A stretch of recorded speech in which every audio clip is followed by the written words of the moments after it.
మన ఎవిడెన్సెస్ ఎక్కడైతే ఉన్నాయో అవి తింటారు. కానీ ఇంకోటి కూడా ఉంది, ఇవన్నీ మనం డిస్కస్ చేసి సాధించేదేమో. What is that we are going to achieve? కరెక్టా కాదంటే చేసే కాదు. నా చేతున్న కరపత్రంలో విమోచనమా విలీనమా విద్రోహమాలు ఈ 48 సెప్టెంబర్లో పోలీస్ యాక్షన్ అయిన తర్వాత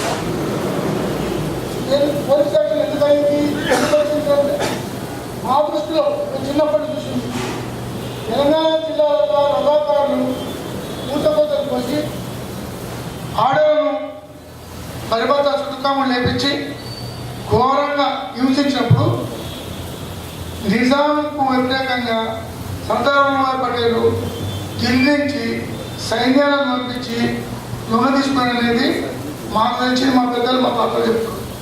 తర్వాత దారుసలాం నుండి కాసింరాజు సైన్యాలు ప్రతి జిల్లాలో పోయినాయి. దారుసలాం నుంచి ఆ దారుసలాము ఒకప్పుడు గవర్నమెంట్ తీసేసుకుంది. ఇప్పుడు ఆ దారుసలాంలో మళ్ళీ ఎంఐఎంలకు ఇచ్చిండ్రు, అది మాకు సంబంధం లేదు. అయితే ఇప్పుడు నిజాం రాజ్యంలో ఉర్దూ బలవంతం పెట్టిండ్రు, ఇప్పుడు వచ్చిన గవర్నమెంట్ అంగ్రేజ్ బలవంతం పెట్టిండ్రు. గ్రామాలలో ఉన్న పొరగాలకు ఉద్యోగాలు హైదరాబాద్లో ఉన్నాడు ఐఏఎస్ ఐపీఎస్ ఐకులు, ఊళ్ళలో ఉన్న కొడుకు జబరాజ్ గాడు రైతు ఐకులు. ఈ జాగీర్దారీ వ్యవస్థ వల్ల, జమీందారీ వ్యవస్థ వల్ల పాషపుల్లారెడ్డి అటువంటి నల్గొండ జిల్లా పాషపుల్లారెడ్డి అటువంటి వాడు కొన్ని గ్రామాల మీద దాడి చేసి బలవంతంగా శిస్తు వసూలు చేస్తే ప్రజలు రోకళ్ళు గొడ్డళ్ళు ఏను దొరుకుతుంది ఎదురు తిరిగి దాడి చేసి అవిధ అరాచకాలు జరిపిన తర్వాత సరే సహకారులకు వ్యతిరేకంగా పాషపుల్లారెడ్డి, రఘునాథరెడ్డి, రంగారెడ్డి, మల్లయ్య వెళ్ళాను ప్రజలు తిరుగుబాటు చేసి తర్వాతనే ఈ గవర్నమెంట్ కళ్ళు తెచ్చి మరి నిజాం గారు రాశారా లేకపోతే వల్లభాయ్ పటేల్ గారు వచ్చిన సైన్యాలు వచ్చిన తర్వాత నిజాము స్వతంత్ర రాజ్యానికి భారతదేశంలో విలీనమైంది. అయినప్పుడు భారతదేశంలో విలీనమైందని విద్రోహం వల్ల వీళ్ళు ఎందుకు మాట్లాడుతున్నారంటే స్టాండ్స్టిల్ అగ్రిమెంట్ అనేది ఒకటి ఉంది. స్టాండ్స్టిల్ అగ్రిమెంట్ అనేది నిజాం సర్కార్కి సెంట్రల్ గవర్నమెంట్ మధ్యలో జరిగిన ఒప్పందం. ఎందుకోసం అని చెప్పేసానంటే మీకు దాంట్లోనే కనబడుతుంది, ముందు ఈ కొన్ని పేపర్స్ మాత్రమే. లార్డ్ మౌంట్ బాటన్ 15th ఆగస్ట్ కన్నా ముందు ఈ 560 80 ప్రావిన్సెస్ ఏవైతున్నాయో 50 ప్రావిన్సెస్ ఈ ప్రిన్స్లీ ప్రావిన్సెస్ ఇన్ఛార్జెస్ అందరినీ పిలిచి వాళ్ళని కూర్చోబెట్టి ఆయన క్లియర్ ఒక మాట చెప్పాడు. ఏంటంటే మీరు జాయిన్ కాదలుచుకుంటే ఇండియన్ యూనియన్లో జాయిన్ అయ్యారు, మీరు జాయిన్ కాదలుచుకుంటే మన పాకిస్తాన్లో జాయిన్ అయ్యారు, లేదు అనుకుంటే మీరు ఇండిపెండెంట్ ఉండండి. ఇది ఆయన చెప్పినది. ఇది ఆయన చెప్పిన తర్వాత 4 ప్రావిన్సెస్ మెయిన్గా మేము ఇండియన్ యూనియన్లో జాయిన్ కావాలి. Kashmir, Junagadh, Hyderabad plus travel. ఈ వీళ్ళ తర్వాత ట్రివేండ్రం మనసు మార్చుకొని జాయిన్ అయిపోయింది. ఈ 3 కారణాలు. అదే సమయంలో నిజాం ఇచ్చిన స్టేట్మెంట్ ఒకటి చాలా క్లియర్గా ఉంది. మీరు బాగా మనసులో పెట్టుకుంటే అర్థం చేసుకుంటే అదొక యాంగిల్లో అర్థం చేసుకోండి, మీకు నెగిటివ్ యాంగిల్. అదేంటంటే ఇండియా అండ్ పాకిస్తాన్ ఇది విడిపోతున్న 15 ఆగస్టు నాడు విడిపోయినాం, మత ప్రాతిపదిక మీద విడిపోయింది. అందుకని మత ప్రాతిపదిక మీద విడిపోయింది కాబట్టి ఇంతకుముందు కోటంగారెడ్డి గారు మాట్లాడుతూ చర్చగా చెప్పారు, because Hyderabad is a plural state, it is not a religious state. చాలా మంది ఇంకో ప్రచారం కూడా ఏం చేసిందంటే ఇస్లాం సూత్రాల ప్రకారం నిజాం పరిపాలన చేసిండు, అది ఇంకో బ్లండర్.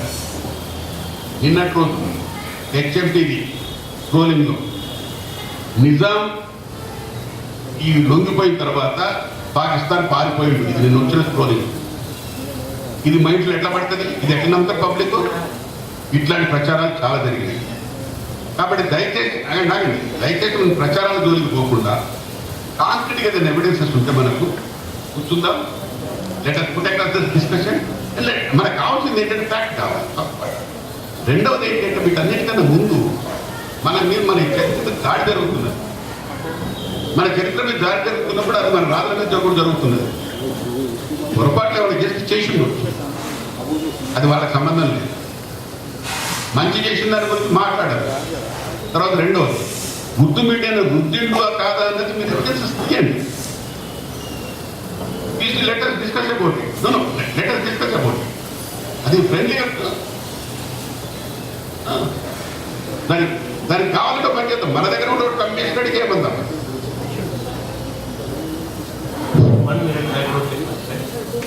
ఉర్దూ మీడియం అన్నప్పుడు యూనివర్సిటీ ఎస్టాబ్లిష్ చేయాలి. అక్బర్ హైదరీ వీళ్ళందరూ కలిసి ఉర్దూ మీడియం అని ఫైల్ పంపితే నిజాం రిజెక్ట్ చేస్తారు. ఎవిడెన్స్ మా దగ్గర ఉన్నాయి. చేసి ఇంగ్లీష్ మీడియం ఉండాలని గ్లాన్స్ సర్ గ్లాండ్ పీకే గ్లాన్సీ GLANCEY మన ఇంగ్లీష్ వాళ్ళు పెట్టు కమిటీ చేసి ఫ్యూచర్ ఉస్మానియా యూనివర్సిటీలో ఏ మీడియం ఉండాలని దాని మీద ఒక కమిటీ వేసింది. ఆ కమిటీ డీటెయిల్గా స్టడీ చేసి రిపోర్ట్ ఇచ్చారు. ఎవరు మాట్లాడారండి ఇన్డెప్త్ పోరు. మరి చిన్న చిన్న పుస్తకాలు చదివి ఏదో పక్కోడు చెప్పి నువ్వు వచ్చింది నీకు చెప్పినా కదా ఏనుగు చూసి ఒకటి తోక తిరిగి ఉన్నది, ఒకటి లాభం ఉంది, ఇవి ఉన్నది చెప్తారు. రియల్ హిస్టరీ ఆ రోజు ఎవరు చదవాలి మీకు ఆనస్ తెలియదు. నేను ఒక గ్లాన్సీ కమిటీ ఎంతమంది తెలుసండి నిజాం గ్లాన్సీ కమిటీ చేసినది. చేసిన తర్వాత ఆ బ్రిటిష్ వాళ్ళు చేసి వాళ్ళు ఏం చేశారంటే ఈ సోకాల్ ఇంటలెక్చువల్స్ వీళ్ళందరూ north Indians intellectuals Osmania university ఏతుంటుందో ఇంగ్లీష్ మీడియం వద్దు ఉర్దూ మీడియం పెట్టుకోవడానికి చాలా అడ్వాంటేజ్ ఉంటుంది అని వీళ్ళించి. ఎందుకంటే ఉర్దూ అప్పుడే ఉంటుందో లేట్ 20th centuryలో ఉర్దూ మీడియం పెట్టి ఉర్దూ అధికార భాష అయినప్పుడు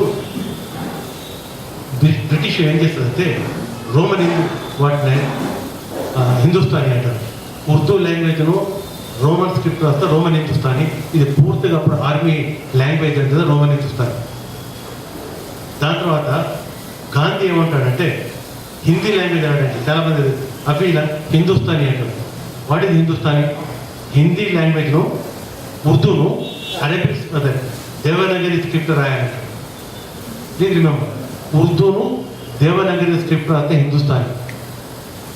అది వీళ్ళు ఏమంటారంటే ఉర్దూ ఇట్స్ అదే లాంగ్వేజ్, రోమన్ స్క్రిప్ట్ రాస్తానో రోమన్ హిందుస్థానీ అవుతుంది. ఇదే కనుక అరబిక్ స్క్రిప్ట్లు రాస్తే ఉర్దూ అవుతుంది, హిందీ స్క్రిప్ట్లు రాస్తే ఉర్దూ అవుతుంది. ఎప్పుడప్పుడు ఇండియాకి ఇండిపెండెన్స్ వస్తుంది. హిందుస్థానీ హిందీ అన్నారు అప్పుడు అంటే వీళ్ళు మోసం చేస్తే హిందుస్థానీ నేషనల్ లాంగ్వేజ్ అవుతుంది కనుక ఇక్కడ వాళ్ళకి అడ్వాంటేజ్ ఉంటుందని గ్లాన్సీ కమిటీ రిపోర్ట్ ఇచ్చింది. ఎంతమంది తెలుసా Glancy committee report? With great difficulty Nizam with great reluctance దాని committee. I have the evidence. ఆర్కేసారి రండి నేను చూపిస్తాను. మీకు ఇంకొక పర్సనల్ ఎక్స్పీరియన్స్ మీకు పర్సనల్ ఎక్స్పీరియన్స్ లేదు వినండి. ఒక పర్సనల్ ఎక్స్పీరియన్స్ మాట్లాడతాం చూస్తున్నది అంతే తప్ప వినండి. మాకు వొకేషనల్ కాలేజ్ ఉంది. ఇంగ్లీష్లో చెప్పాలా తెలుగులో చెప్పాలా అన్నది చర్చ వచ్చింది. జమిలమ్మని వచ్చి నన్ను అడిగితే తెలుగు మాట్లాడినే ఉందండి. చాలా మందికి కొంచెం కట్టుగా కనపడదు. అది నేనన్నా. కానీ ఎందుకు వద్దన్నానంటే ఇది టీబియా ట్రిపులా 2 కోర్సులు ఉన్నాయి. దీన్ని తెలుగులో ఏమంటారు తెలుసా? జంగిక జాముక చెస్ట్. దీన్ని తెలుగులో ఊరా పంజరం అంటారు. ఇది సంస్కృత తెలుగు, నా తెలంగాణ తెలుగు. ఊరా పంజరం బలకలుగుతారా? రెండవది స్టేషన్ ఉంది. ధూమ శకటం ఆగు చోటు. ఇంకోటి సిగ్నల్ ఉంది. సిగ్నల్ ధూమ శకట గమనాగమన సూచిక. చెప్తా వినండి. అందుకని తెలుగులోకి మన సైన్స్ పదాలు కానీ అట్లా కాదు. తెలుగులో సైన్స్ మనకి ఎక్కడ పుట్టలే అన్ఫార్చునేట్లీ. అట్లాగే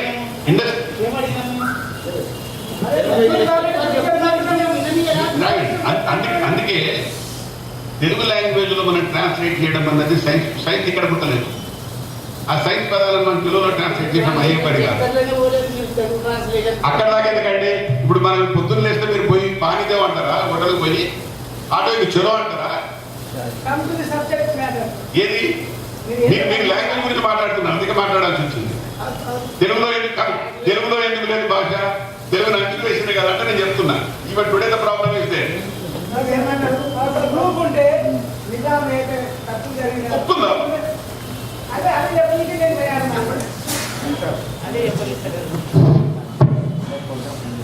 जनाब सदर और हाजिरीन जलसा, मैं आपके सम्मुख जो है प्रूफ मैं आपके सामने रखना चाह रहा हूँ। मैं सलासपेट में पैदा हुआ, सलासपेट का रहने वाला हूँ। 1947 सितंबर अक्टूबर में बहुत जुल्म जास्ता करे रजाकार और जो है औरतों को जो है ये करे और दुकानें जलाए, पूरे दुकाना जलाए सलासपेट में। दुकाना जलाने के बाद मकान जलाने के प्लान में आए वो लोग। तो दुकाना खत्म होने के बाद हनुमान टेम्पल था, हनुमान टेम्पल के बाजू हमारा घर था, हमारा घर के बाजू पोस्ट ऑफिस था। तो वो केरोसिन पेट्रोल लेकर आके हमारे घर को जलाने के लिए आए। तो मैं 9 साल का बच्चा था, मैं रोना शुरू कर दिया पुकार के। तो पोस्ट मास्टर, बाजू में पोस्ट ऑफिस था, पोस्ट मास्टर मुसलमान का था। क्या बेटा कहीं को रोना, क्या गड़बड़े क्या? तो ऐसा लगा कर आके घर जलाने को आए। ऐसा कैसे आते? खैर बेटा मैं आ रहा हूँ, अब बाहर निकल के आ बोले तो हम जाके रोड पे जो है रोक दिए। पोस्ट मास्टर मुस्लिम का था, बहुत अच्छा आदमी था।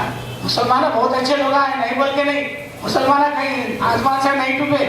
वो भी एक जमाने में हिंदुस्तान के थे और जो है वो अभी अपने जैसा गंगा जमनी तहजीब के जैसा हम एक दूसरे को भाई के जैसा चलते आ रहे हैं। तो बोलने का मतलब क्या है?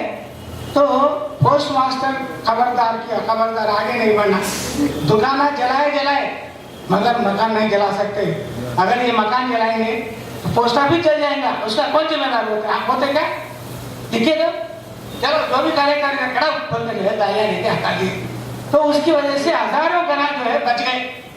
भाई हमारे वजह से हम सीधा ठोक के बाद अभी भी आप चलिए राजपेट को, मैं जो प्रूफ दिला सकता हूँ। पूरे दुकाना जला दिए, लोगों यहाँ तक के अंदर लोगों को वैसे रख के लिए दुकाना जला दिए। ये क्या जासी नहीं है? औरतों को जो है जबरदस्ती जो है बदतमा जो है एक अगर डांस कराए और एक घर में अच्छे लड़कियां रहे तो मांस रेप करे, ये सब चीजें जो जासियां नहीं है क्या? हाँ ये क्या है? हाँ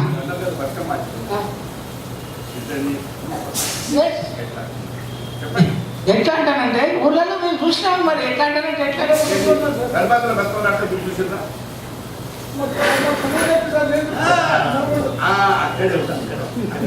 అయితే ఇది ఇప్పుడు దుకాణాలు ఇండ్లు కాలేజీకి వచ్చింది మమ్మీ లక్కీగా మనకి హిస్టరీ ప్రొఫెసర్ ఒక హిస్టరీ మన మధ్యలో ఉన్నారు. వాళ్ళ విషయం కూడా వినాల్సిన అవసరం మనకు. ఎందుకంటే ఇంకొక మాట अच्छा मैं पूर्ति करने नहीं। तो जो है दूसरे दिन जो है मैं रोड पे से जा रहा था, 2-3 गंदा करा पकड़िए मार के लोग, तू गांधी का बेटा है, नेहरू का बेटा है, कल क्या नखरे कर रहा था रे, क्या करता? मैं बोला जवान समाज के बात करो। मैं 9 साल का बच्चा भी था, माँ के नाम नहीं लेना, बेकार हो जाएगा। क्या करता है बोल के जंडिया उठाया।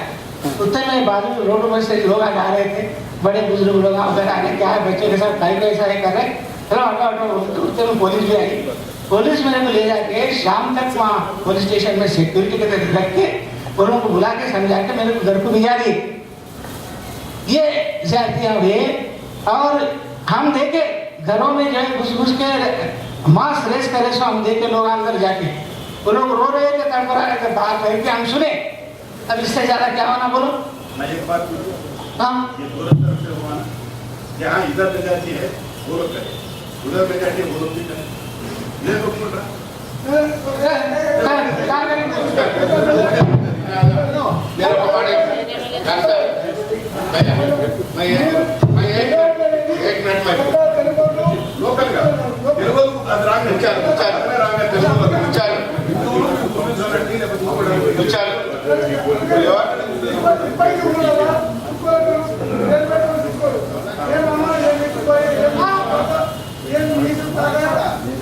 विचार भाई एक ना